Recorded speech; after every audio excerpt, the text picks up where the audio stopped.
Sa Lucena guys, ayan yung puto pao. Diyan tayo bumili kanina guys, yung puto pao. Ayan o, sarap ng puto pao.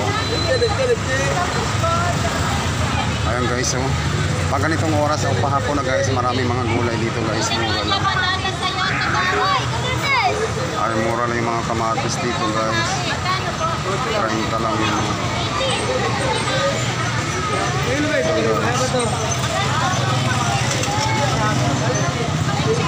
Mura lang ang mga gulay.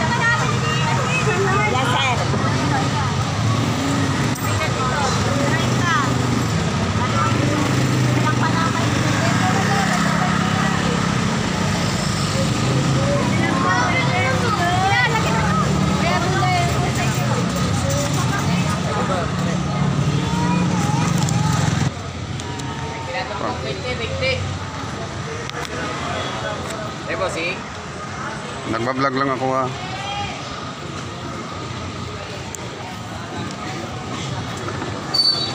Mura lang ang mga gulay dito guys sa Lucena.